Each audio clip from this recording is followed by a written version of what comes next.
อนที่1 ณ วังจุฑาเทพ พ.ศ. 2535 พันตรีนายแพทย์หม่อมหลวงฉัตรเกล้าจุฑาเทพหรือคุณฉัตรบุตรชายคนโตของนายแพทย์หม่อมราชวงศ์พุทธิพัฒน์จุฑาเทพกับกลองแก้วอดีตนางสาวศรีสยามกำลังคุยเรื่องการประท้วงกับหม่อมหลวงพุทธเนศหม่อมหลวงอศิระหม่อมหลวงสลุดและหม่อมหลวงดลจักรหม่อมหลวงฉัตรเกล้าบอกกับทุกคนว่าเขากำลังจะย้ายไปประจำการที่โรงพยาบาลค่ายที่เชียงราย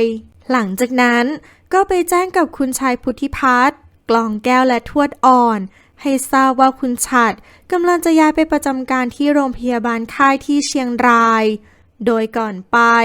ทวดอ่อนได้ฝากฝันให้ฉัตรเกล้าช่วยตามหาหม่อมหลวงมาราตรีและหม่อมหลวงวิไลลำพาเทวพรหมซึ่งหายตัวไปหลายสิบปีแล้วที่เชียงรายคุณฉัตรได้พบกับขวัญฤทัยขวัญหรือไทยเด็กสาวสู้ชีวิตที่นิสัยและการแต่งกายห้าวหาญเหมือนผู้ชายตัวตึงประจำถิ่นเธอเป็นลูกสาวคนเล็กของนางมณีน้องสาวของก้องภพหรือก้องขวัญฤทัยกำลังตามล่าพวกค้ายาเสพติดเป็นจังหวะเดียวกับที่นายแพทย์ปรเมศหรือหมอเมธได้พาคุณฉัตรมาที่ค่ายพอดีจนเกือบประสบอุบัติเหตุหมอเมธเล่าให้คุณฉัตรฟังว่าไทยเป็นหัวโจกประจำหมู่บ้านและกำลังตามล่าพวกค้ายาอยู่เมื่อขวัญฤทัยตามล่าพวกค้ายาเสร็จก็เอารถมอเตอร์ไซค์มาคืนสอนรามหรือสอน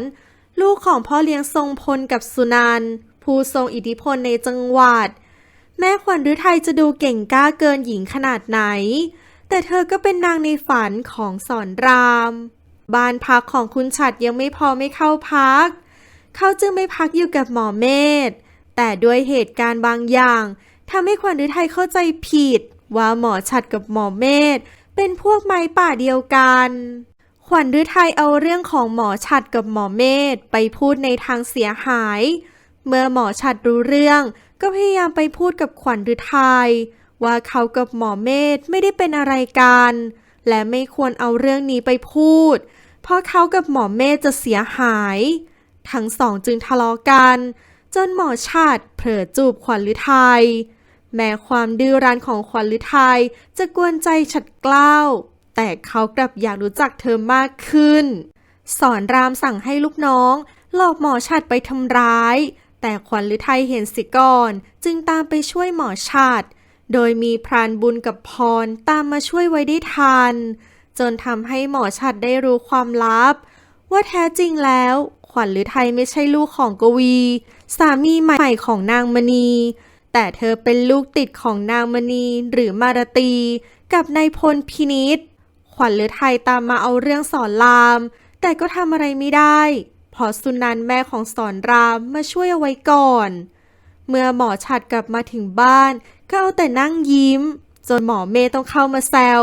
ว่าหมอฉัตรแอบรักเด็กเสียแล้วตอนที่2ที่บ้านขวัญฤทัยแม่มณีที่มีอคติกับหมอผู้ชายทุกคนก็ตั้งป้อมเกลียดหมอใหม่ทั้งที่ยังไม่เคยเห็นหน้าซ้ำยังพานอารมณ์เสียเอากับขวัญฤทัยอยู่ตลอดซึ่งก็มีแต่ก้องภพผู้เป็นพี่ชายลูกชายของพ่อกวีผู้เป็นพ่อเลี้ยงของเธอที่คอยอยู่ใกล้ๆและยังมีครอบครัวของพานบุญที่คอยสอนวิชาต่อสู้และเป็นที่พักใจให้กับขวัญฤทัยเสมอมาหม่อมหลวงปกเกตจุฑาเทพหรือคุณเกตน้องสาวของหมอฉัตรที่เพิ่งกลับมาจากฝรั่งเศสตัดสินใจไปทำงานให้กับห้องเสื้ออารดาที่เชียงรายเพื่อเป็นการทดลองงานและจะได้อยู่เป็นเพื่อนกับพี่ชายคุณเกตได้พบกับภาครัฐโดยบังเอิญทั้งสองทะเลาะกันเพราะภาครัฐมาถ่ายภาพเธอโดยไม่ได้รับอนุญาตและด้วยความกวนของภาครัฐทำให้คุณเกตไม่ชอบภาครัฐเอามากๆแท้จริงแล้วภาครัฐธนศักดิ์หรือภาคเป็นลูกชายของท่านในพลพินิจกับคุณหญิงอัมภัยโดยคุณหญิงอัมภัยได้ร่วมมือกับกลองแก้วเพื่อจับคู่ภาครัฐกับหม่อมหลวงปกเกตฉัตรเกล้ามาตามเรื่องผูกปิ่นโตกับขวัญฤทัยแต่เธอไม่รับเพราะแม่ของเธอไม่ชอบหมอหน้าหวานข วัญฤทัยไม่อยากมีเรื่องกับแม่จึงไม่รับผูกปิ่นโตให้พานบุญและพรมาหาของป่าแต่บังเอิญเห็นพวกค้ายาเสพติดกำลังส่งยาจึงโดนตามเก็บทำให้พานบุญตายพรก็บาดเจ็บสาหัสและถูกพาตัวมาส่งที่โรงพยาบาลค่ายส่วนก้องภพก็ได้งานจัดโต๊ะจีนและกำลังจะไปทำงานที่ลำพูนทำให้งานซักรีดทำอาหารและส่งอาหารเป็นหน้าที่ของขวัญฤทัยสำลีและไมซี่ลูกน้องคู่ใจหม่อมหลวงปกเกตมาทานข้าวตามนัดของคุณหญิงอำไพกับภาครัฐคุณเกตไม่ชอบภาครัฐเข้าไปอีกเพราะเขาชอบแกล้งและขัดคอเธอตลอดส่วนคุณหญิงอำไพกลับถูกใจหม่อมหลวงปกเกตมากแม่มณีโวยวายว่าขวัญฤทัยซักรีดไม่ดีทำให้ชุดของเธอที่ตัดเย็บที่ร้านตัดเสื้ออาราดาที่กรุงเทพพังกองภพจึงบอกว่าก่อนที่เขาจะไปทำงานที่ลำพูนเขาจะตัดชุดใหม่ให้กับแม่มณีเพราะแม่มณีได้ยินมาว่าห้องเสื้ออาราดาจะมาเปิดสาขาใหม่ที่เชียงรายโดยเธอบังคับให้ขวัญฤทัยไปตัดเสื้อที่ร้านอาราดาให้ฉัตรเกล้าได้ย้ายบ้านมาที่บ้านหลังใหม่ของเขาโดยมีหมอเมธและเพื่อนๆที่ค่ายมาช่วยย้ายบ้านขณะที่กำลังขนของฉัตรเกล้าและหมอเมธช่วยกันยกของแต่ด้วยท่ายกของทำให้ขวัญฤทัยที่กำลังมาส่งข้าวเห็นเข้าและเกิดเข้าใจผิดเข้าไปอีกฉัตรเกล้าจึงตามมาคุยกับขวัญฤทัยว่าถ้าเธอพูดสองแง่สองง่ามทำให้คนอื่นเข้าใจเขาผิดอีกเขาจะพูดเรื่องของเขากับเธอให้คนอื่นฟังบ้างทำให้ขวัญฤทัยไม่กล้าพูดเรื่องนี้อีกระหว่างที่คุณฉัตรกับหม่อมหลวงปกเกตกำลังคุยโทรศัพท์กันอยู่ก็มีเคสด่วนที่โรงพยาบาลเมื่อคุณฉัตรมาถึงก็พบว่าเคสด่วนนี้คือพรลูกชายของพลานบุญอาการของพรหนักมากขาหักทั้งสองข้างดีที่ยังหายใจเองได้คาดว่าน่าจะตกจากที่สูงแต่ขาขวาน่าเป็นห่วงเพราะเส้นเลือดใหญ่ที่ขาขวาขาดคุณฉัตรกับหมอเมธจึงช่วยกันผ่าตัดให้กับพรไมซี่มาบอกข่าวพรที่บ้านของขวัญฤทัยเมื่อขวัญฤทัยรู้ก็รีบแอบออกจากบ้านมาที่โรงพยาบาลเพื่อดูอาการของพรคุณฉัตรบอกกับขวัญฤทัยว่าพรปลอดภัยแล้วแต่ก็ต้องดูแลอย่างใกล้ชิดขาซ้ายของพรมีเนื้อตายบริเวณกว้างจนต้องตัดขาข้างซ้ายออกขวัญฤทัยเสียใจมากเพราะพรจะไม่สามารถเป็นพรานป่าได้อีกขวัญฤทัยกลับมาบ้านและคุยกับก้องภพว่าเธอไม่เชื่อว่าพรานบุญกับพรที่ชำนาญป่าจะพลาดพัดตกเหวเองได้ที่โรงพยาบาลหมอฉัตรให้พรพักอยู่ที่ห้อง ICU และห้ามไม่ให้ใครเยี่ยมเด็ดขาดเพราะพรยังไม่ฟื้นและพรยังถือว่าเป็นพยานปากเอกว่าเกิดเหตุการณ์อะไรขึ้นถึงทำให้พรานบุญกับพรประสบอุบัติเหตุในครั้งนี้คุณฉัตรมาหาคุณเกตและมาเดินเล่นที่ตลาดด้วยกันแต่บังเอิญขวัญฤทัยที่จะมาตัดชุดใหม่ให้กับแม่ที่ร้านอาราดามาเห็นคุณเกตหอมแก้มกับหมอฉัตรเลยเข้าใจผิดว่าคุณเกตกับหมอฉัตรเป็นแฟนกันตอนที่ 3 ขวัญฤทัยหลังจากที่เห็นคุณฉัตรกับคุณเกตหอมแก้มกันเธอก็โมโหคุณฉัตรโดยไม่รู้ตัว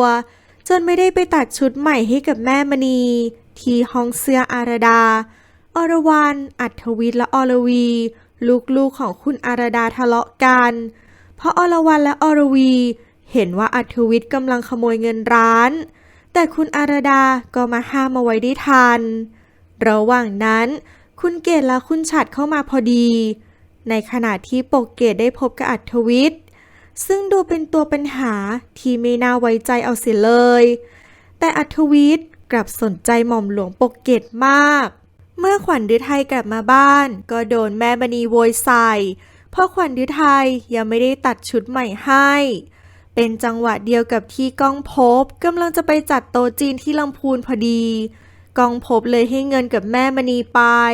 ทำให้แม่มณีสงบลงได้บ้างระหว่างที่คุณฉัตรกำลังขับรถกลับบ้านเขาได้พบกับขวัญฤทัยโดยบังเอิญ จึงขับรถตามขวัญฤทัยมาที่บ้านของพ่อกวีพ่อกวียกบ้านหลังนี้ให้กับขวัญฤทัยแต่เธอไม่ได้บอกแม่มณีกับก้องภพบ้านหลังนี้เปรียบเสมือนฐานลับของขวัญฤทัยและเป็นสถานที่ที่เธอเป็นตัวเองมากที่สุดที่งานศพของพลานบุญฉัตรเกล้าได้พบกับพ่อเลี้ยงทรงพลเป็นครั้งแรกและสัมผัสได้ถึงรังสีแปลกๆบางอย่างส่วนขวัญฤทัยก็ทำข้าวต้มมาเลี้ยงแขกในงานศพของพลานบุญด้วยเมื่อคุณฉัตรเห็นขวัญฤทัยจึงตามเธอไปเพื่อกลับความเข้าใจแต่ขวัญฤทัยกลับไม่ยอมเชื่อและยังปักใจเชื่อว่าคุณฉัตรเป็นคนเจ้าชู้คบกับทั้งหมอเมธและหม่อมหลวงปกเกตระหว่างที่คุณฉัตรกับหมอเมธเดินกลับเข้ามาฟังพระสวดก็เห็นว่าพ่อเลี้ยงทรงพลกับตำรวจเจ้าของคดีของพรกำลังคุยกันอยู่ทำให้คุณฉัตรสงสัยว่าทั้งสองคนอาจจะเกี่ยวข้องกับการตายของพลานบุญและการบาดเจ็บของพรขวัญฤทัยมาดักเจอกับพยาบาลน้ำฝนเพื่อขอให้ช่วยพาเธอเข้าไปเยี่ยมพรแต่น้ำฝนบอกว่าพรยังไม่ฟื้นถึงเข้าไปเยี่ยมก็ยังคุยอะไรกันไม่ได้และที่สำคัญคุณหมอฉัตรห้ามไม่ให้ใครเยี่ยมเด็ดขาดขวัญฤทัยจึงขอว่าถ้าพรฟื้นให้น้ำฝนช่วยพาเธอเข้าไปเยี่ยมพรน้ำฝนรับปากถ้าพรฟื้นจะหาทางช่วยขวัญฤทัยอีกทีภาครัฐถึงแม้จะไม่เห็นด้วยกับการถูกจับคู่แต่เขาก็สนใจปกเกตและตามตอแยเธอมากขึ้นเรื่อยๆอย่างไม่รู้ตัวที่ห้องเสื้ออารดาคุณอารดามาคุยกับปกเกตว่าจะส่งเธอเข้าประกวดนางนพมาศแต่เธอปฏิเสธและบอกว่าจะช่วยหานางนพมาศให้เป็นจังหวะเดียวกับที่ขวัญฤทัยมาตัดชุดให้กับแม่ที่ร้านพอดี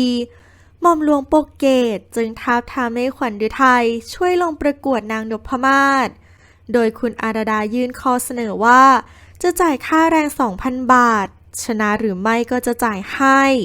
และถ้าโชคดีชนะการประกวดจะได้เงินรางวัลอีก 50,000 บาทโดยคุณอารดาจะไม่หักเงินรางวัลเลยให้ขวัญฤทัยทั้งหมดและจะตัดชุดให้กับแม่ของขวัญฤทัยฟรีด้วย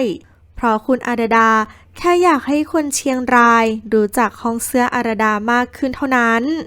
แต่ขวัญฤทัยบอกว่าขอคิดดูก่อนและจะมาให้คำตอบอีกครั้งที่โรงพยาบาลค่ายผู้ใหญ่เถิกสมศรีและมะลิหรือเมนี่มาขอพบหมอฉัตรเพื่อแนะนำตัวและชวนหมอฉัตรไปกินข้าวเที่ยงด้วยกันแต่ระหว่างที่จะไปกินข้าวหมอฉัตรกลับบอกว่ามีเคสด่วนและตัดบทจากไปพรฟื้นแล้วแต่หมอฉัตรยังห้ามเยี่ยมและหมอเมธก็พยายามเตือนหมอฉัตรเพราะกลัวว่าหมอฉัตรจะเป็นอันตรายไปด้วยตอนที่ 4 ที่โรงพยาบาลค่ายขวัญฤทัยแอบเข้ามาเยี่ยมพรโดยมีพยาบาลน้ำฝนช่วยแต่บังเอิญที่หมอฉัตรมาพอดีทำให้ขวัญฤทัยต้องกลับออกมาก่อนทำให้ขวัญฤทัยยังไม่ได้ข้อมูลอะไรจากพรภาครัฐมาส่งปกเกตที่บ้านตามคำฝากฝังของฉัตรเกล้าภาครัฐได้ให้นามบัตรของเขากับปกเกตเพื่อมีอะไรฉุกเฉิน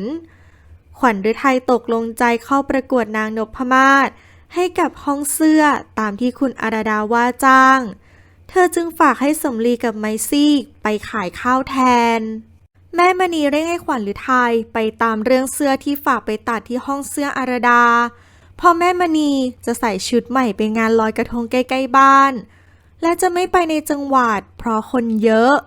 ขวัญฤทัยจึงรีบเสริมทัพว่าอย่าไปงานลอยกระทงในจังหวัดเลย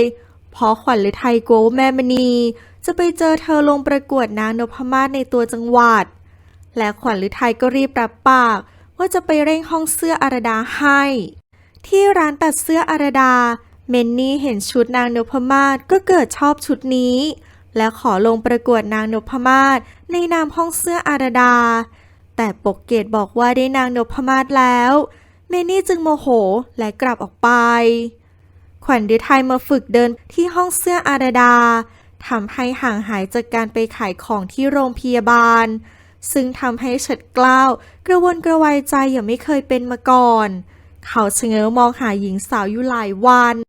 ผู้กองชิดเขตตำรวจเจ้าของค่ายของพร มาหาหมอฉัตรที่โรงพยาบาลเพื่อขอสอบปากคำพอได้ยินมาว่าพรฟื้นแล้ว คุณฉัตรยังไม่ให้สอบปากคำเพราะพรยังพูดไม่ถนัดเนื่องจากยังเจ็บคอที่สอดท่อเข้าไปผู้กองชิดเขตจึงบอกว่าถ้าสอบปากคำพรได้เมื่อไหร่ก็ให้บอกเขาด้วยระหว่างที่ขวัญฤทัยมาหัดเดินและใส่รองเท้าส้นสูงเป็นจังหวะเดียวกับที่ฉัตรเกล้ามาหาโปเกตที่ร้านพอดีขวัญฤทัยจึงรีบหลบเพราะไม่อยากให้คุณฉัตรรู้ว่าเธอลงประกวดนางนพมาศจนไปเจอกับพีไลบอกว่าคุณฉัตรไม่ใช่แฟนคุณเกตแต่เป็นพี่ชายต่างหากคุณฉัตรพาโปเกตไปกินข้าวเที่ยงแล้วแวะไปชวนภาครัฐไปกินข้าวด้วยและฝากให้ภาครัฐไปรับโปเกตในคืนวันลอยกระทงด้วยเพราะเขาเข้าเวรอาจจะออกดึกทำให้ไปรับไม่ทันแต่ภาครัฐรู้ทันคุณฉัตรว่าเขาพยายามเป็นพ่อสื่อให้กับภาครัฐและโปเกตคุณฉัตรมารอเจอขวัญฤทัยและขอคุยกับเธอคุณฉัตรบอกว่าเขาเห็นที่ขวัญฤทัยไปเยี่ยมพรที่โรงพยาบาลคุณฉัตรบอกว่าพรปลอดภัยดีแต่หมอฉัตรพยายามปล่อยข่าวว่าพรยังป่วยหนักอยู่เพื่อความปลอดภัยของตัวพรเองและเขาไม่อยากให้ขวัญฤทัยเข้าไปยุ่งกับเรื่องนี้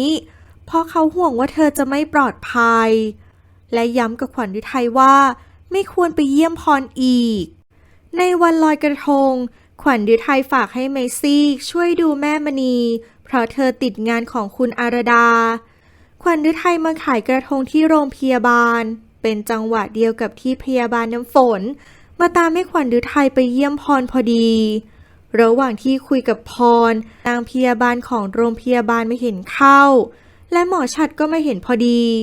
หมอฉัตรคุยกับขวัญฤทัยว่าพรบอกอะไรกับเธอบ้างแต่ขวัญฤทัยบอกว่าพรไม่ได้บอกอะไรเลยหมอฉัตรบอกกับทุกคนว่าต้องไม่ให้ใครรู้ว่าขวัญฤทัยได้เข้าไปเยี่ยมพรเพราะห่วงความปลอดภัยของเธอและเพื่อไม่ให้ทุกคนต้องโดนสอบปากคำไปด้วยแท้จริงแล้วพรบอกกับขวัญฤทัยว่าคนที่ทำร้ายเขาและพานบุญคือพวกแก๊งมังกรแดงและพรเห็นว่าพ่อเลี้ยงทรงพลกับสารวัตรพิชัยเป็นพวกค้ายาเสพติด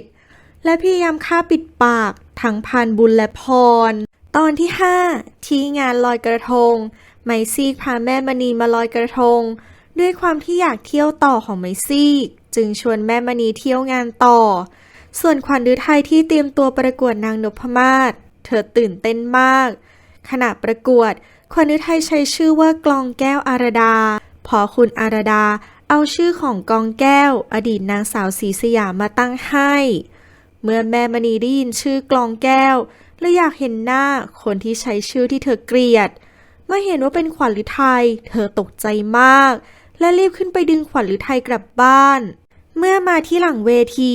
แม่มณีโวยวายขวัญฤทัยว่าทำไมถึงต้องมาประกวดหรือต้องการชุบตัวเพื่อไปเป็นเมียน้อยเศรษฐีแล้วทิ้งเธอไปสุขสบายขวัญฤทัยบอกว่าที่เธอมาประกวดก็เพื่อต้องการเงินและช่วยแบ่งเบาภาระของก้องภพ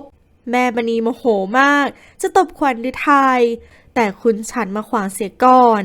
เมื่อแม่มณีรู้ว่าคุณฉัตรเป็นหมอก็เข้าใจผิดว่าคุณฉัตรเป็นผัวขวัญฤทัย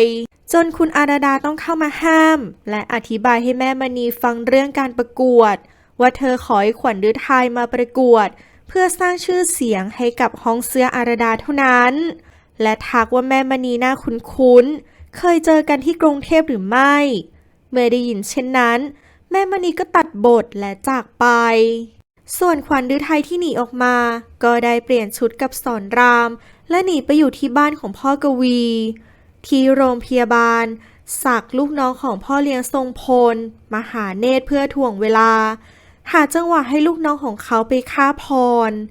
เมื่อหมอเมธและพยาบาลน้ำฝนกลับมาเข้าเวรก็พบว่าพรเสียชีวิตแล้วจึงรีบตามหมอฉัตรมาหมอฉัตรสังเกตว่าปากของพรแตกและมีคราบเลือดที่หมอนจึงคิดว่าพรน่าจะโดนฆาตกรรมหมอฉัตรจึงจะส่งพรไปชันสูตรที่กรุงเทพแต่ก็ไม่ได้ส่งศพของพรไปชันสูตรเพราะสารวัตรพิชัยมาดูคดีของพรแทนผู้กองชิดเขต เนื่องจากผู้กองชิดเขตถูกสั่งย้ายสารวัตรพิชัยบอกว่าญาติของผู้ตายไม่ต้องการให้ตรวจศพต้องการให้ฉีดเฟอร์มาลีนและนำศพไปทำพิธีที่วัดทันทีทำให้หมอชัดทำอะไรไม่ได้พ่อเลี้ยงทรงพลมาส่งแม่มณีที่บ้านแม่มณีพบว่าก้องพบกลับมาพอดีแต่ขวัญฤทัยยังกลับมาไม่ถึงบ้านทุกคนจึงออกตามหาขวัญฤทัยแต่ก็หาไม่เจอแม่มณีบอกกับทุกคนว่าขวัญฤทัยจะต้องหนีไปอยู่กับหมอฉัตรแน่ๆแม่มณีกับก้องพบจึงไปดักรอหมอฉัตรที่หน้าโรงพยาบาลเมื่อหมอฉัตรรู้เรื่องว่าขวัญฤทัยหายตัวไปก็รีบออกตามหาที่บ้านของพ่อกวีแม่มณีและก้องพบขับรถตามหมอฉัตรไปจนได้พบกับขวัญฤทัยแม่มณีเข้าใจผิดคิดว่าขวัญฤทัยอยู่กับหมอฉัตรขวัญฤทัยบอกว่าบ้านหลังนี้เป็นบ้านของพ่อกวีพ่อกวียกให้กับขวัญฤทัยแม่มณีสั่งให้ก้องพบพาขวัญฤทัยกลับบ้านแม่มณีโมโหที่พ่อกวียกบ้านให้กับขวัญฤทัยโดยไม่บอกเธอแม่มณีเลยพังข้าวของที่บ้านทั้งหมดและไล่หมอฉัตรว่าไม่ให้มายุ่งกับขวัญฤทัยอีกเพราะเธอเกลียดหมอผู้ชายทุกคน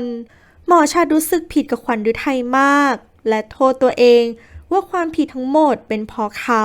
ที่มาหาขวัญฤทัยที่นี่ที่ห้องเสื้ออาราดาอรวรรณและอรวี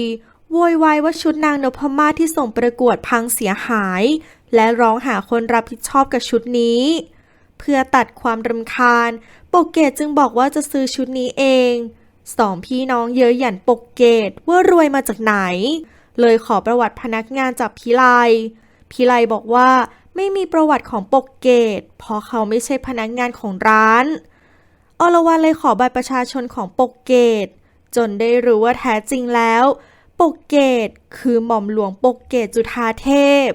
ปกเกตจึงบอกว่าจะไล่ออกก็ได้เพราะงานหนักขนาดไหนเธอทนได้แต่ถ้าต้องทนทำงานกับเจ้านายที่ใช้แต่อารมณ์แก้ปัญหาเธอลาออกดีกว่าอทวิทย์ตามปกเกตไปและขอร้องให้ปกเกตช่วยทำงานต่อเพราะไม่อยากให้แม่เครียดไปมากกว่านี้ปกเกตจึงตัดสินใจกลับไปทำงานต่อที่บ้านของขวัญฤทัยแม่มณีบังคับให้ขวัญฤทัยเอาโฉนดที่ดินมาให้และจะขายบ้านหลังนี้ขวัญฤทัยขอร้องว่าอย่าขายเลยเพราะเธอรักบ้านหลังนี้มากแต่แม่มณีไม่ฟังและสั่งกักบริเวณขวัญฤทัยตอนที่6ที่บ้านพ่อกวีฉัตรเกล้ามาเก็บของที่แม่มณีรื้อเอาไว้และถามก้องพบว่าขวัญฤทัยเป็นอย่างไรบ้างก้องพบบอกว่าขวัญฤทัยถูกกักบริเวณ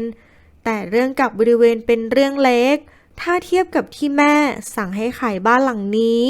ที่ห้องเสื้ออาราดาปกเกตอยู่เฝ้าร้านคนเดียวอัธวิทย์จึงเข้ามาพยายามทำไม่ดีไม่ร้ายแต่ภาครัฐเข้ามาช่วยไว้ได้ทันทำให้ปกเกตเปลี่ยนมุมมองที่มีต่อเขาไปในทางที่ดีขึ้น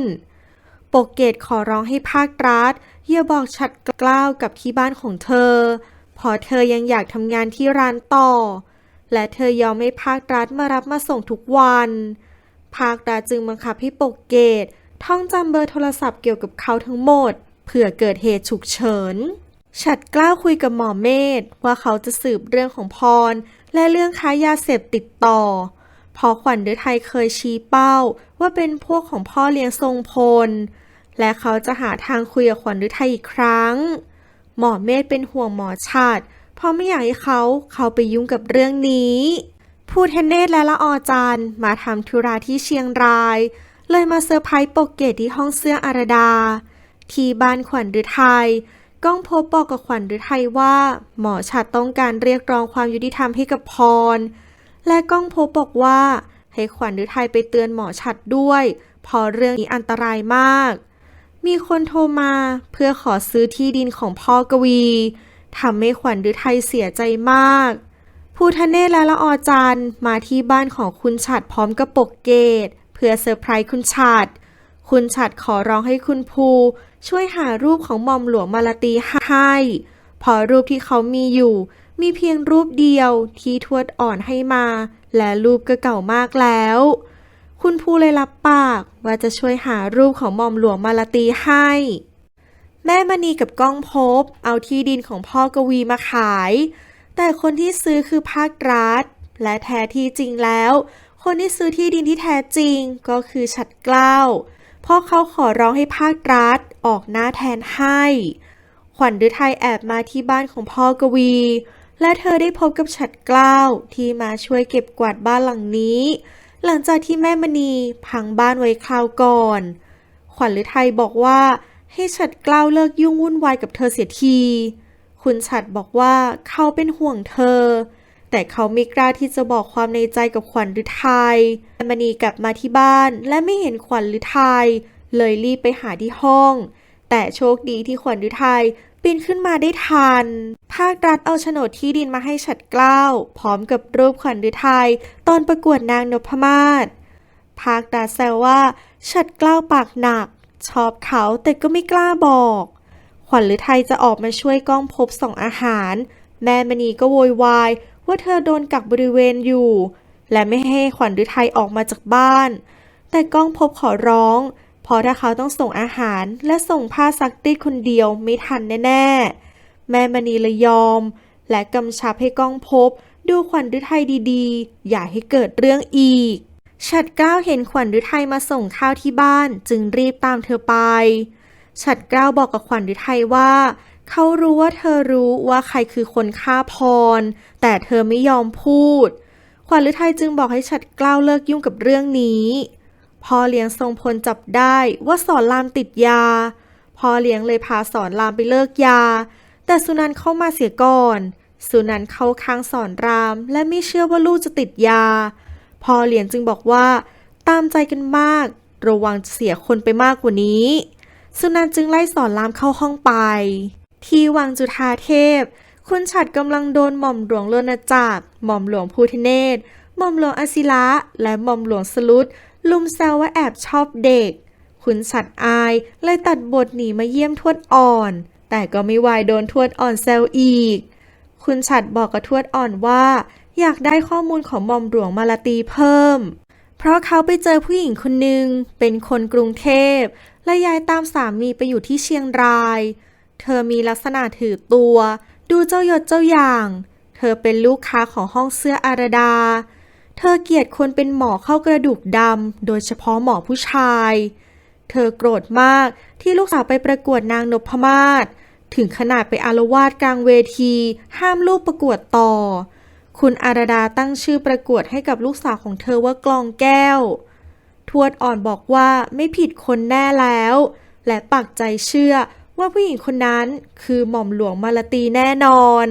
คุณฉัตรบอกว่าเป็นแค่ข้อสงสัยเพราะเธอหน้าไม่เหมือนหม่อมหลวงมาลาตีในรูปที่ทวดอ่อนให้ไปทวดอ่อนคิดว่ามาลาตีเคยโดนสาดน้ำกรดเธออาจจะไปทำศัลยกรรมมาก็ได้ทวดอ่อนจึงขอให้คุณฉัตรช่วยพาไปหามาลาตีแม้เธอจะทำศัลยกรรมมาแค่ไหนทวดอ่อนก็ยังจำเธอได้แต่หมอฉัตรห้ามไว้เพราะกลัวว่าจะเป็นแค่เรื่องบังเอิญฉัตรเกล้าจึงให้ทวดอ่อนช่วยเล่ารายละเอียดเพิ่มเติมของมาลาตีให้ฟังเพิ่มอีกทั้งเรื่องดีและเรื่องไม่ดี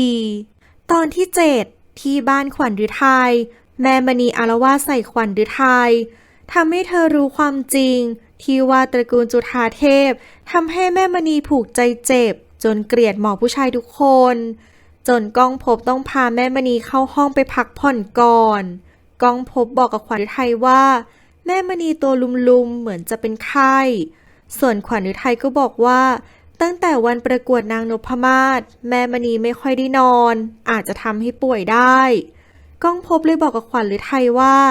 อยากให้เธอตัดใจจากหมอฉัตรขวัญฤทัยจึงบอกว่าก็ไม่มีทางเป็นไปได้อยู่แล้วห้องเสื้ออารดาปกเกตมาดูแลเรื่องงานแฟชั่นโชว์และพบว่านางแบบที่ชื่อว่ารุ่งระวีเป็นเด็กของอัธวิทย์ด้วยเช่นกันก้องภพจะไปจัดโต๊ะจีนต่อแม่มณีเลยบอกว่าให้เอาขวัญฤทัยไปด้วยแต่ก้องภพบอกว่าให้ขวัญฤทัยอยู่ดีแล้วจะได้ช่วยดูแลแม่มณีซึ่งแท้จริงแล้วก้องภพรู้ความจริงว่าพ่อกวีของเขาถูกกลุ่มพวกค้ายาฆ่าปิดปาก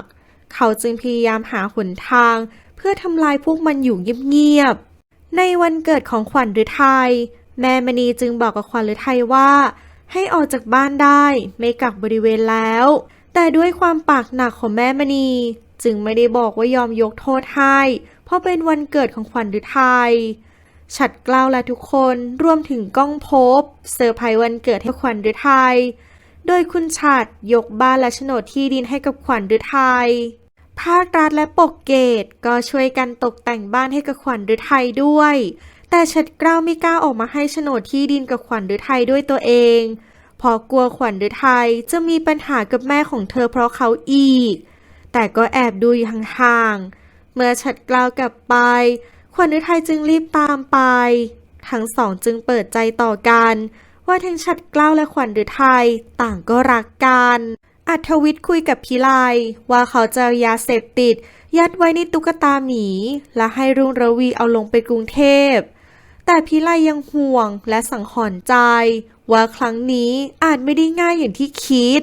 ขวัญฤทัยกลับมาบ้านก็พบว่าแม่มณีป่วย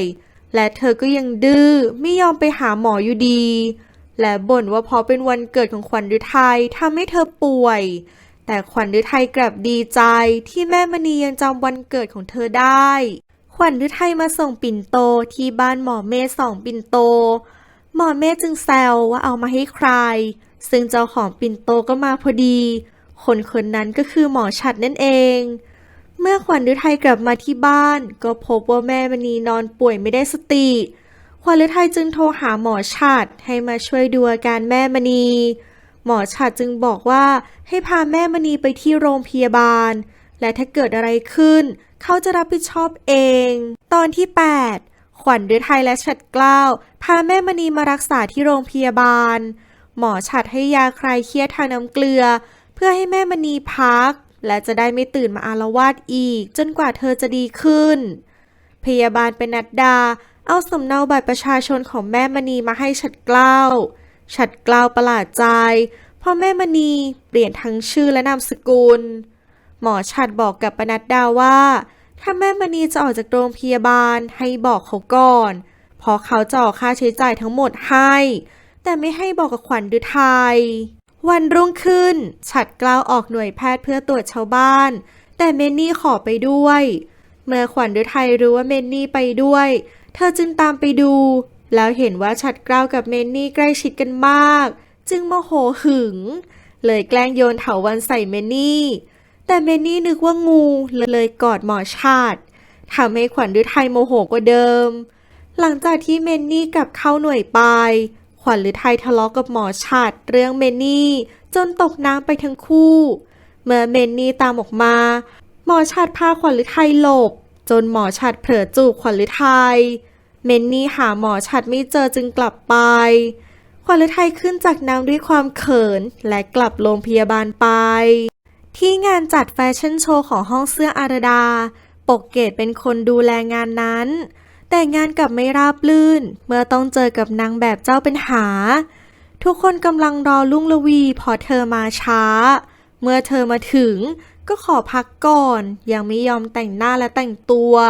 ปกเกตจึงให้เธอพัก15 นาทีเมื่อครบ15 นาทีปกเกตก็ขึ้นมาตามรุ่งระวีพบว่ารุ่งระวีอยู่กับอัธวิทย์ปกเกตรู้ว่าอัธวิทย์จะฝากยาเสพติดไปกับรุ่งระวีแต่ระหว่างทางปกเกตเจอกับภาครัฐจึงเล่าให้ภาครัฐฟังภาครัฐคิดว่าอัธวิทย์คงไม่เอาเธอไว้แน่จึงวางแผนกับปกเกตเพื่อหาทางช่วยเธออัธวิทย์วางแผนกับพิไลวางยานอนหลับปกเกตเพื่อรวบหัวรวบหางเอาเธอมาเป็นพวกแต่เกิดเหตุผิดพลาดบางอย่างทำให้ภาครัฐซ้อนแผนและเข้าไปช่วยปกเกตได้ทันและพาเธอมาพักที่ห้องพักของเขาเพื่อความปลอดภัยของปกเกตที่ค่ายหน่วยแพทย์เมนนี่นอนเต็นท์เดียวกับพยาบาลน้ำฝนใส่ยานอนหลับในน้ำให้เมนนี่ดื่มเพื่อไม่ให้เธอไปกวนหมอฉัตรวันรุ่งขึ้นเมนนี่ไปหาหมอฉัตรปรากฏว่าหมอฉัตรกลับไปแล้วบอกว่ามีธุระด่วนเมื่อแม่มณีฟื้นก็อาละวาดขวัญฤทัยและจะดึงสายน้ำเกลือออกเพื่อกลับบ้านขวัญฤทัยจึงรีบออกมาเคลียร์ค่าใช้จ่ายพยาบาลปนัดดาเผลอบอกว่าหมอฉัตรจ่ายให้แล้วแต่เฉยๆว่าหมอฉัตรเซ็นเอกสารให้เบิกได้แล้ว และให้ขวัญฤทัยรีบพาแม่กลับบ้านเมื่อขวัญฤทัยกลับมาที่ห้องปรากฏว่าแม่มณีหนีกลับบ้านไปแล้วและเมื่อขวัญฤทัยกลับมาบ้านก็เห็นว่าพ่อเลี้ยงทรงพลพาแม่มณีไปหาหมอที่กรุงเทพทำให้ขวัญฤทัยต้องอยู่บ้านคนเดียวตอนที่ 9 วันรุ่งขึ้นรุ่งระวีนางแบบในงานแฟชั่นโชว์ตายเพราะเสพยาเกินขนาดทำให้ตำรวจยึดทุกอย่างไปรวมทั้งตุ๊กตาที่ยัดยาเสพติดด้านในไปด้วยทำให้อัธวิทย์จนตรอกซ้ำยังถูกตำรวจไล่ล่าแก๊งขายยาตามเล่นงานและตามทวงเงินจนตัดนิ้วของเขาเพื่อเป็นการเตือนอัธวิทย์และพิไลโยนความผิดทั้งหมดให้กับปกเกตและพยายามหาทางเอาคืนปกเกตภาครัฐเล่าเรื่องทั้งหมดให้กับฉัตรเกล้าฟังเมื่อฉัตรเกล้าเห็นว่าปกเกตเกือบเสียท่าให้กับอัธวิทย์ถึง2 ครั้งฉัตรเกล้าจึงให้น้องสาวทบทวนการกลับไปทำงานกับห้องเสื้ออาราดาอีกครั้งสอนรามแอบไปซื้อยาเสพติดมาเสพศักดิ์ตามไปจนรู้ว่าไมซี่ขายยาให้กับสอนรามศักดิ์จึงขู่ไมซี่ว่าอย่าขายยาให้กับสอนรามอีกสำลีมาช่วยไมซี่สารภาพกับสำลีว่าเขาขายยาและเข้าบ่อนเพราะต้องการเอาเงินไปรักษาแม่ที่ป่วยหนักที่บ้านพักของฉัตรเกล้าเขาสังเกตว่าเย็นมากแล้วขวัญฤทัยยังไม่มาส่งข้าวโทรไปก็ไม่มีคนรับฉัตรเกล้าจึงไปหาขวัญฤทัยที่บ้านก็พบว่าเธอป่วยและสลบอยู่ในห้องน้ำเขาจึงพาเธอไปที่ห้องและเรียกให้พยาบาลน้ำฝนมาช่วยดูแลฉัตรเกล้าอยู่เฝ้าไข้ขวัญฤทัยด้วยความเป็นห่วงอยู่ไม่ห่างเช้าวันรุ่งขึ้นฉัตรเกล้าทำกับข้าวให้ขวัญฤทัยกินไมซี่สารภาพกับขวัญฤทัยว่าเขาเป็นสายส่งยาและเข้าบ่อนเพื่อหาเงินไปรักษาแม่ขวัญฤทัยโกรธมากแต่ฉัตรเกล้าห้ามเอาไว้ได้ทันและช่วยกันวางแผนที่จะให้ไมซี่เป็นสายเพื่อหาวิธีตลบหลังพ่อเลี้ยงทรงพลผู้อยู่เบื้องหลังแก๊งค้ายาที่มีนายใหญ่เป็นพวกค้ายาข้ามชาติแต่ดูเหมือนอะไรๆจะไม่ได้ง่ายอย่างที่คิดเพราะพ่อเลี้ยงมีสายอยู่ทั่วจึงต้องวางแผนให้แยบยลที่สุดที่กรุงเทพพ่อเลี้ยงพยายามเข้าหาแม่มณีแต่แม่มณีรู้ทันเลยทำให้การเข้าหาแม่มณีนั้นยากกว่าที่พ่อเลี้ยงคิดปกเกตตั้งใจจะไปลาออกตามคำสั่งของหม่อมราชวงศ์พุทธิพัฒน์กับกลองแก้วคุณอาราดาไม่เหลือใครแล้วจึงขอร้องให้ปกเกตช่วยอยู่ทำงานให้ก่อนปกเกตไม่รู้จะปฏิเสธยังไงจึงมาปรึกษากับภาครัฐจึงให้ปกเกตบอกกับที่บ้านว่าลาออกจากห้องเสื้ออาราดาและจะมาทำงานกับภาครัฐแทนเขาจะขอให้แม่ช่วยพูดกับกองแก้วแม่ของปกเกตให้ที่วังจุฑาเทพฉัตรเกล้ามาคุยกับคุณชายพุทธิพัฒน์กับกลองแก้วพ่อและแม่ของเขาและญาติผู้ใหญ่ในครอบครัวทุกคนอยากให้ปกเกตกลับบ้านเพื่อความปลอดภัยคุณฉัตรมาคุยกับหม่อมหลวงภูทิเนศหม่อมหลวงรณจักรหม่อมหลวงอาศิระและหม่อมหลวงสรุตว่าในที่ประชุมอยากให้ปกเกตลาออกเพราะเรื่องนี้เกี่ยวข้องกับพวกค้ายาเสพติดโดยหม่อมหลวงรณจักรบอกว่าเขาคุยกับหม่อมราชวงศ์รณพีผู้เป็นพ่อว่าขบวนการค้ายาเสพติดโยงใหญ่ข้ามชาติตัวการใหญ่อาจจะเป็นพวกของจางเฉินที่ทางการกำลังตามล่าตัวอยู่ที่ห้องเสื้ออาราดาที่เชียงรายอัธวิทย์กลับมาขโมยเงินของคุณอาราดาเมื่อคุณอาราดามาเห็นเข้าจึงบอกให้อัธวิทย์รีบหนีไปพอตำรวจกำลังตามล่าตัวเขาอยู่เป็นจังหวะเดียวกับที่อรวรรณและอรวีมาเห็นเข้าพอดีทั้ง3จึงทะเลาะและแย่งเงินกันอัธวิทย์แทงอรวรรณแต่ปกเกตมาช่วยไว้ได้ทันอัธวิทย์จึงรีบหนีไปไมซี่มาทำงานที่บ้านพ่อเลี้ยงมีลูกน้องของพ่อเลี้ยงยกกล่องมาให้และบอกว่าเป็นกล่องไวน์ให้เอาไปส่งที่กรุงเทพไมซี่ขับรถมาหาขวัญฤทัยแล้วเปิดกล่องดูและพบว่าของในกล่องคือยาเสพติดตอนนี้ฉัตรเกล้าไม่อยู่และไว้ใจใครไม่ได้ขวัญฤทัยจึงไปหาหมวดพันลบพี่ชายของครูแววเธอเชื่อว่าเขาเป็นคนดีและไว้ใจได้ขวัญฤทัยจึงขับรถเอาไปให้กับหมวดพันลบแต่สิ่งที่ขวัญฤทัยคาดไม่ถึงก็คือหมวดพันลบ เป็นพวกเดียวกับสารวัตรพิชัยตอนที่10เมื่อออกจากบ้านของหมวดพันลบก่อนจะแยกย้ายกันขวัญฤทัยได้ให้เงินกับไมซี่เพื่อไปตั้งตัวเพราะไมซี่ต้องพาแม่ไปรักษาที่กรุงเทพสารวัตรพิชัยมารับยาเสพติดที่บ้านของหมวดพันลบและได้จับหมวดพันลบแขวนคอที่หลังบ้านเพื่อกลบเกลื่อนสำลีมารับแม่ของไมซี่ตามที่นัดกันไว้แต่ศักดิ์ลูกน้องของพ่อเลี้ยงทรงพลมาซ้อนแผนเสียก่อนระหว่างที่ไมซี่ไปรอสถานที่นัดพบปรากฏว่าศักดิ์ได้แฝงตัวมากับสำลีและแม่ของไมซี่ศักดิ์ถามหายาเสพติดที่สั่งให้ไมซี่เอาไปส่งที่กรุงเทพแต่ไมซี่ไม่ยอมตอบจนศักดิ์ต้องขู่ว่าถ้าไม่พูดจะฆ่าแม่ของไมซี่จนสุดท้ายไมซี่ก็ยอมบอกว่าเขาเอายาเสพติดไปให้ตำรวจแล้วศักดิ์โกรธมากเลยยิงไมซี่และแม่ของไมซี่ตายและยังยิงสำลีจนบาดเจ็บสาหัสหลังจากที่ขวัญฤทัยแยกกับไมซี่เธอมากินข้าวกับโปรดลูกชายของครูแววที่ตลาดแต่ระหว่างที่กินข้าวมีคนมาบอกโปรดว่าหมวดพันลบตายแล้วทำให้ขวัญฤทัยเป็นห่วงไมซี่กับสำลีที่กรุงเทพระหว่างที่พ่อเลี้ยงทรงพลกำลังกินข้าวกับแม่มณี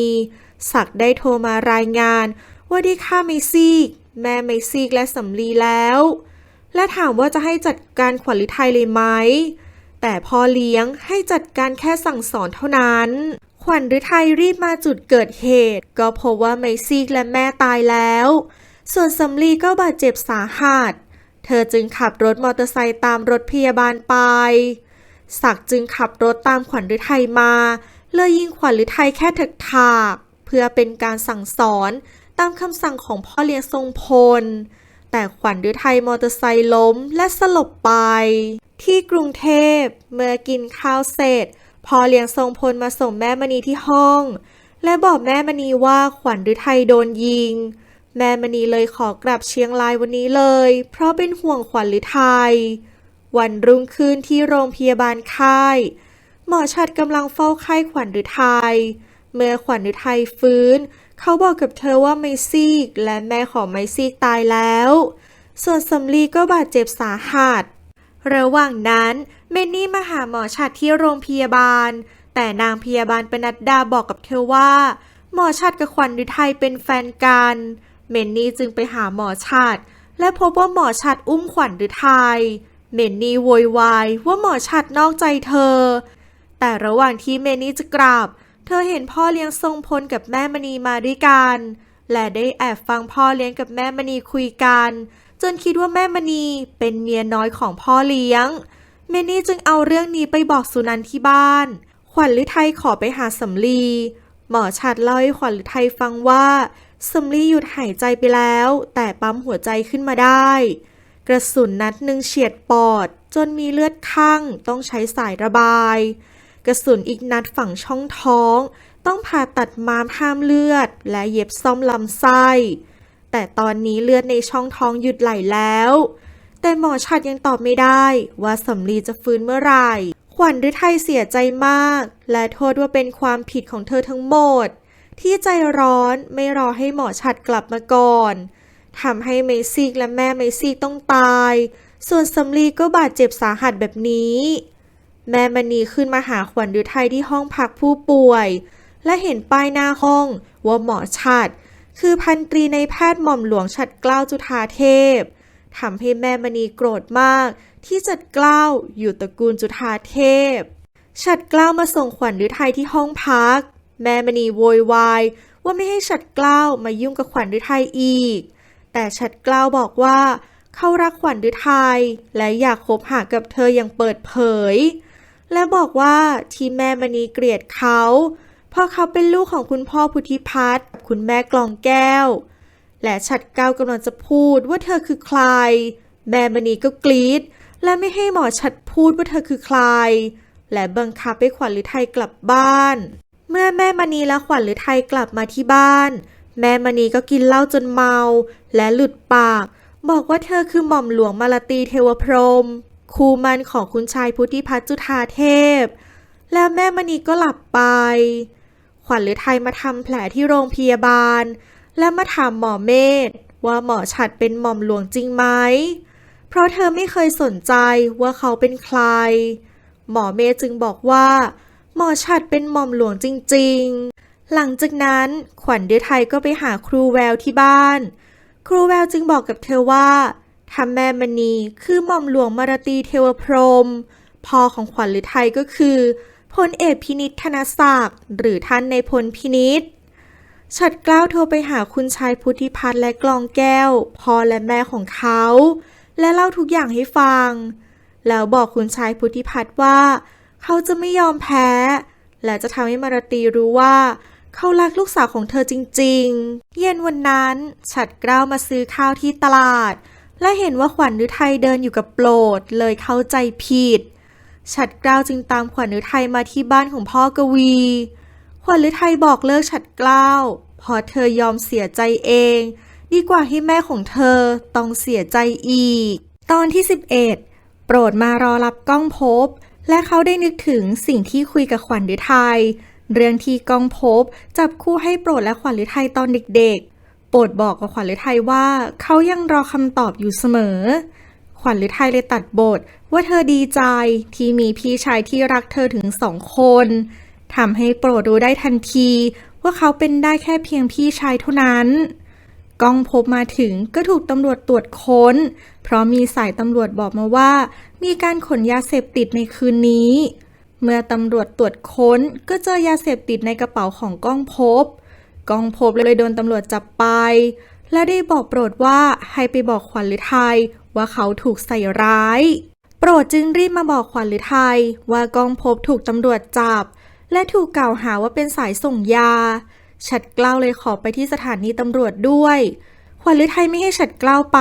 เพราะไม่อยากมีปัญหากับแม่อีกแล้วขวัญฤทัยก็รีบไปโรงพักกับโปรดที่โรงพักก้องภพถูกจับขังคุกขวัญฤทัยจึงบอกว่าที่ก้องภพโดนตำรวจจับต้องเป็นเพราะเธอแน่ๆแล้วขวัญฤทัยก็เล่าเรื่องราวทั้งหมดให้ก้องภพฟังเมื่อก้องภพฟังเรื่องทั้งหมดจึงให้ขวัญฤทัยไปเอาจดหมายในสมุดสวดมนต์ในลิ้นชักข้างเตียงของเขาและให้ไปหาคนมาช่วยตามที่อยู่ในจดหมายนั้นโดยข้อความในจดหมายระบุว่าถ้าน้องมีปัญหาเดือดร้อนเมื่อไหร่อย่าได้เกรงใจให้มาหาพี่ตามที่อยู่ด้านล่างนี้ได้ตลอดเวลาจำไว้ว่าเราคือลูกพ่อเดียวกันก้องภพให้ขวัญฤทัยรีบไปกรุงเทพพรุ่งนี้เลยและห้ามบอกแม่มณีเด็ดขาดพ่อเลี้ยงทรงพลโทรมาหาแม่มณีเรื่องก้องภพและแม่มณีก็บอกว่าเธอจะยอมเป็นเมียของพ่อเลี้ยงแต่พ่อเลี้ยงต้องทำตามข้อตกลงของเธอทั้งหมดข้อแรกพ่อเลี้ยงต้องหย่ากับเมียทันทีและมาจดทะเบียนสมรสใหม่กับเธอ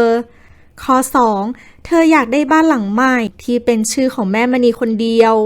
และข้อที่3เธออยากให้สอนรามแต่งงานกับขวัญฤทัยพ่อเลี้ยงตกลงทุกข้อเสนอของแม่มณีพอใจมากเพราะเธอไม่ยอมให้ฉัตรเกล้าและขวัญฤทัยสมหวังในความรักเด็ดขาดฉัตรเกล้ามาหาก้องภพที่โรงพักและจะช่วยประกันตัวก้องภพบอกกับเขาว่าเขารู้หมดแล้วว่าฉัตรเกล้ามาจากตระกูลจุฑาเทพถ้าก้องภพรู้ก่อนเขาไม่มีทางให้ฉัตรเกล้ากับขวัญฤทัยคบกันเด็ดขาดพอก้องภพรู้อดีตของหม่อมหลวงมาลาตีทั้งหมดฉัตรเกล้าขอพบกับขวัญฤทัยอีกครั้งแต่ก้องภพบอกว่าขวัญฤทัยไม่ได้อยู่ที่เชียงรายเช้าวันรุ่งขึ้นขวัญฤทัยรีบมาที่กรุงเทพตามที่อยู่ในจดหมายเธอได้พบกับภาครัฐจึงโทรบอกปกเกตที่วังจุฑาเทพและบอกเธอว่าจะเล่าให้เธอฟังอีกทีเมื่อวางสายจากปกเกตภาครัฐได้มาฟังภาคภูมิคุยกับขวัญฤทัยภาคภูมิบอกว่าขวัญฤทัยคือน้องสาวคนเล็กเพราะมีพ่อคนเดียวกันโดยเธอเป็นลูกของมารตีเมียน้อยของนายพลพินิจเรื่องทั้งหมดเกิดขึ้นเมื่อนายพลพินิจตายตอนนั้นบรรดาเมียน้อยของนายพลพินิจต่างก็ฟ้องร้องเรียกค่าเสียหายแต่ก็ไม่มีคดีไหนทำให้กระอักกระอ่วนใจ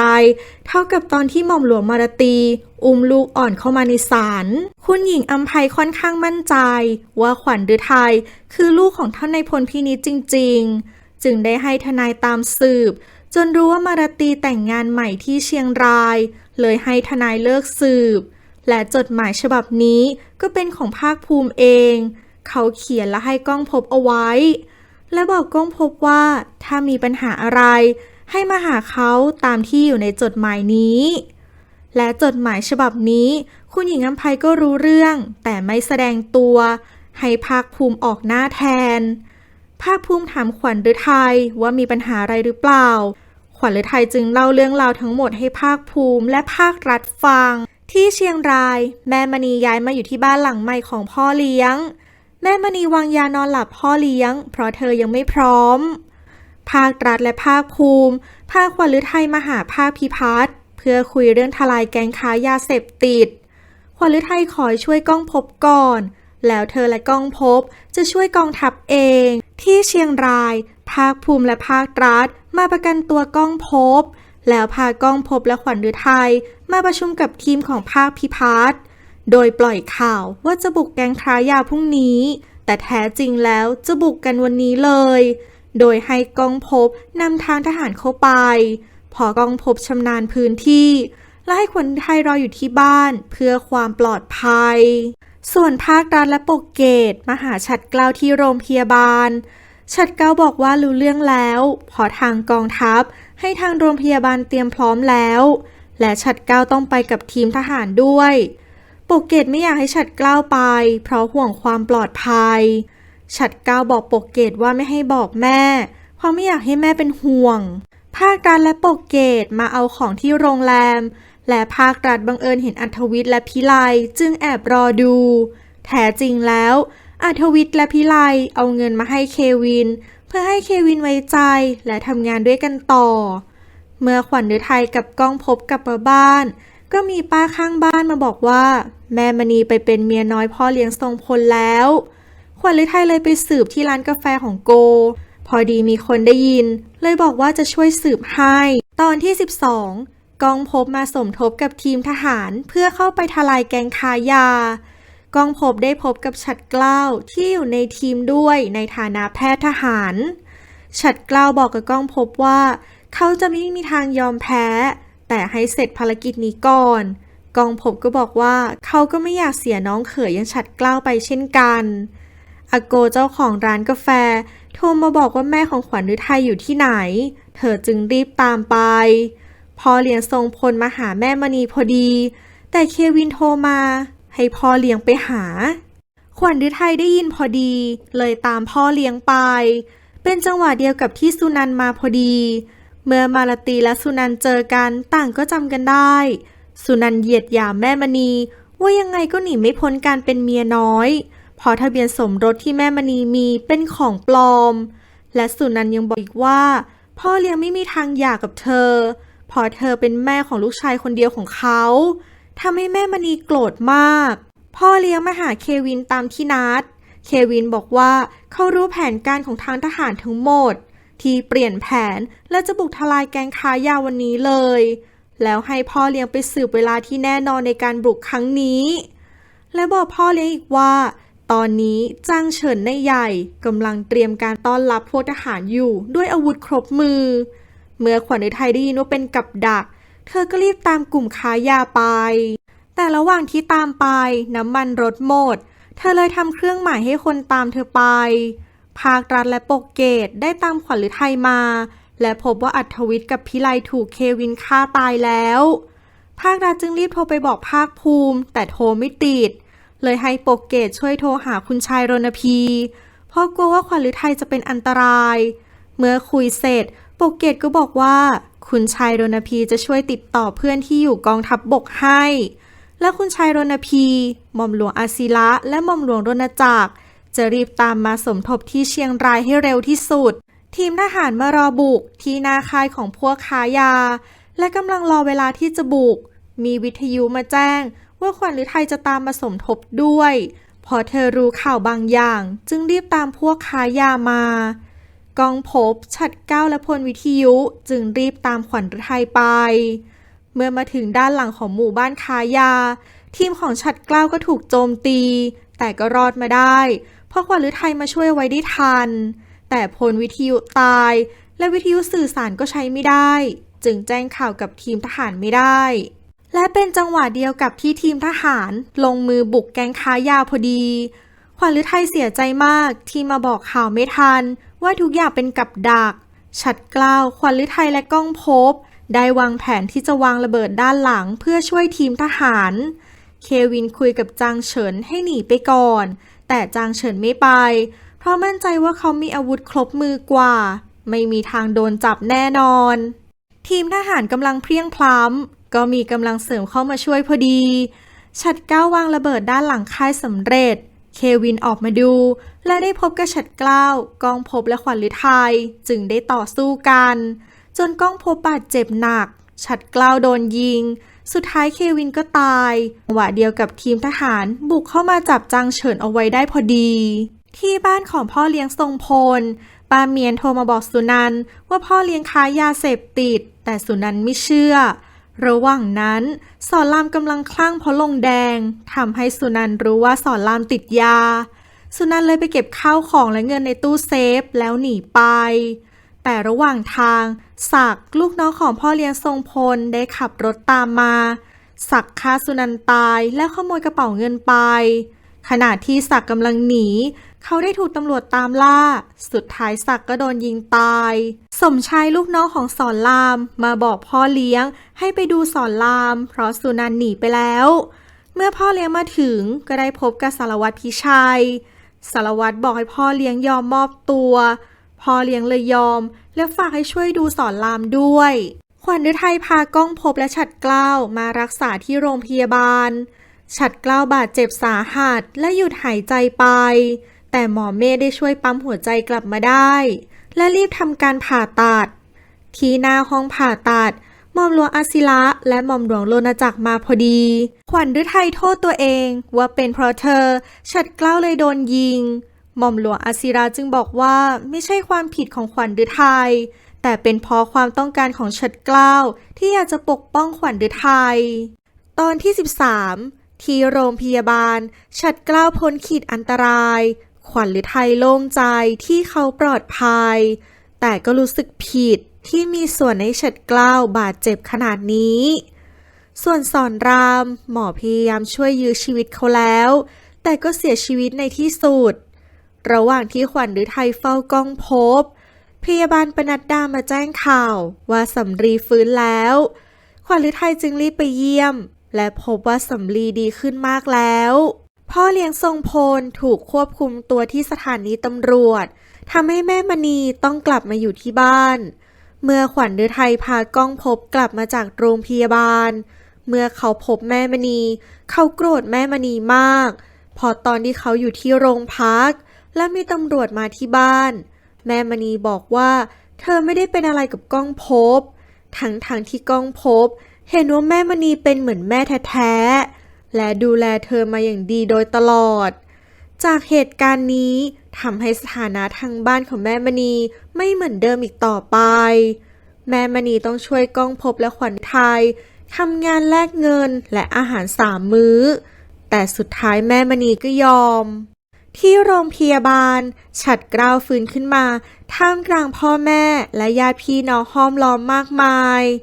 ขวัญฤทัยแอบมาเยี่ยมฉัตรเกล้าอยู่ห่างๆแต่ก็ไม่ได้เข้าไปเยี่ยมกลองแก้วเห็นขวัญฤทัยที่แอบมาเยี่ยมฉัตรเกล้าจึงตามขวัญฤทัยมาและบอกให้เธอเข้าไปเยี่ยมฉัตรเกล้าแต่เธอไม่ยอมเพราะเจียมตัวกลองแก้วจึงบอกว่าเธอเข้าใจแต่ให้ขวัญฤทัยมั่นใจในความรักที่มั่นคงแล้วจะสามารถผ่านอุปสรรคทุกอย่างไปได้คุณชายพุทธิพัฒน์เห็นสถานการณ์หม่นหมองของลูกชายกับขวัญฤทัย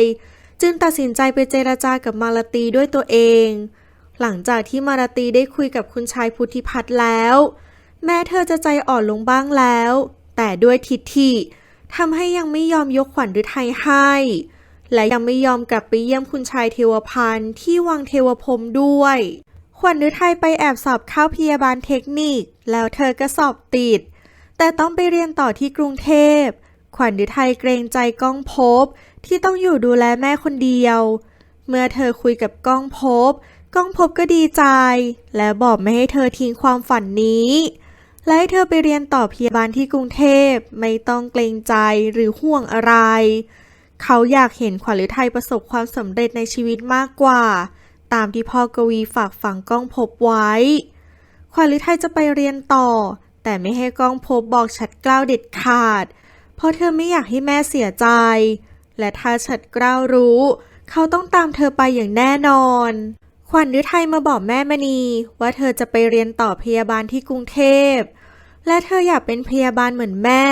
เพราะแม่มณีเคยพูดว่าอาชีพพยาบาลเป็นอาชีพที่เธอรักขวัญฤทัยเลยอยากเป็นพยาบาลเพื่อให้แม่ภูมิใจในตัวเธอขวัญฤทัยแอบมาเยี่ยมฉัตรเกล้าหลังจากที่พยาบาลฉีดยาให้เขาหลับฉัตรเกล้าตัดพ้อขวัญฤทัยว่าเธอใจร้ายกับเขามากและไม่ยอมมาเยี่ยมเขาเลยขวัญฤทัยบอกให้ฉัตรเกล้าลืมเธอซะแต่เขาบอกให้เธอเลิกพูดสิ่งพวกนี้ได้แล้วเขาไม่มีทางลืมเธอแล้วฉัตรเกล้าก็ดึงขวัญฤทัยมาจูบเพื่อยืนยันสิ่งที่เขาพูด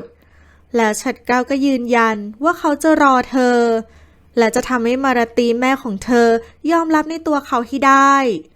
ขวัญฤทัยจะกลับแต่ฉัตรเกล้าให้เธอช่วยหยิบของในลิ้นชักเมื่อขวัญฤทัยเปิดออกมา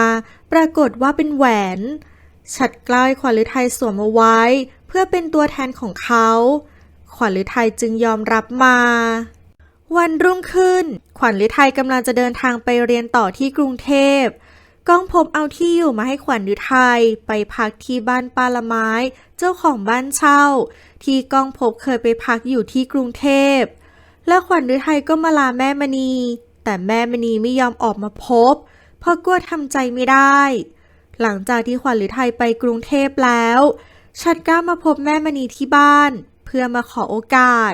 และยืนยันว่าเขารักขวัญฤทัยมากแต่แม่มณีไม่ยอม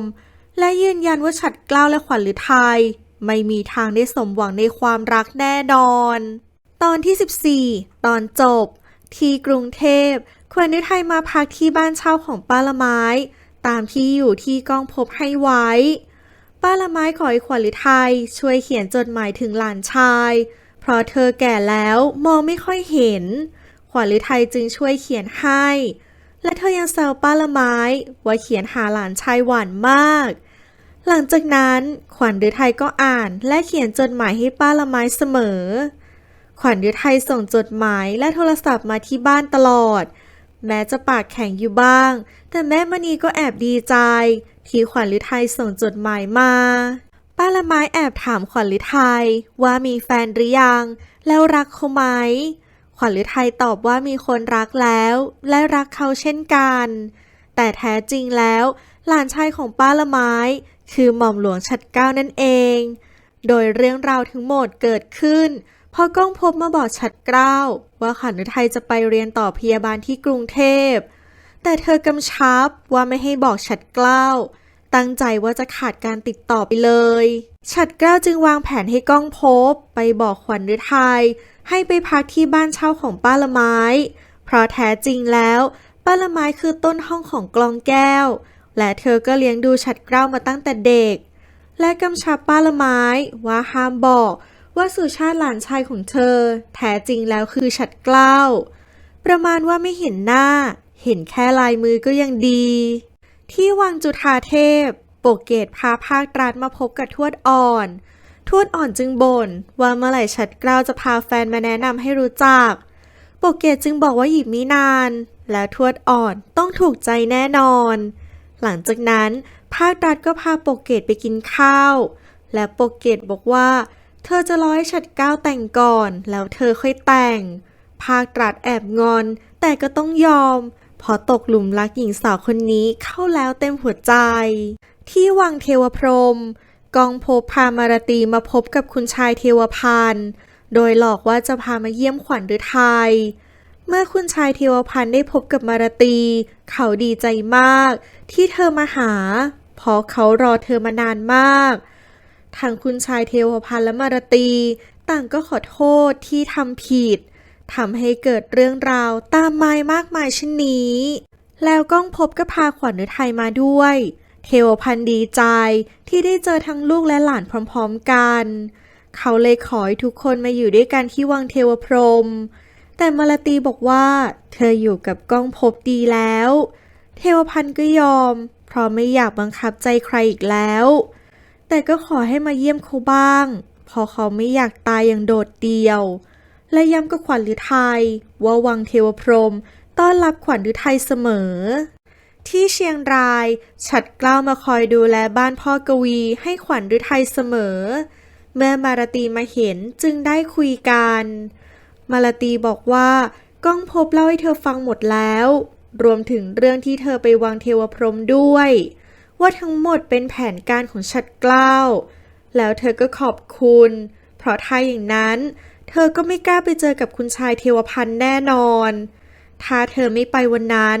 ก็ไม่รู้หรอกว่าคุณชายเทวพันธ์รอเจอเธออยู่และอภัยให้กับเธอมาเสมอในทุกๆเรื่องคุณชายเทวพันธ์เตือนสติให้เธอได้คิดว่าไม่ควรฉวยโอกาสในความรักของลูกเธอไม่อยากมีบั้นปลายชีวิตเหมือนคุณชายเทวพันธ์และไม่อยากอยู่อย่างโดดเดี่ยวเธอจึงยอมให้ฉัตรเกล้าและขวัญฤทัยคบกันแล้วมารตีก็ฝากสมุดบัญชีในชื่อขวัญฤทัยไปกับฉัตรเกล้า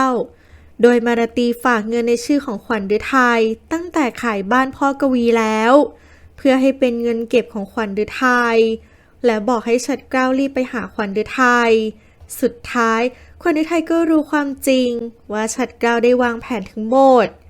ทั้งฉัตรเกล้าขวัญฤทัยและมารตีได้มาที่วังจุฑาเทพเพื่อมาพบกับทวดอ่อนดีใจที่พันธสัญญาของทั้งสองตระกูลจบลงที่รุ่นเหลนแม้จะรอมานานแต่ก็จบลงด้วยดี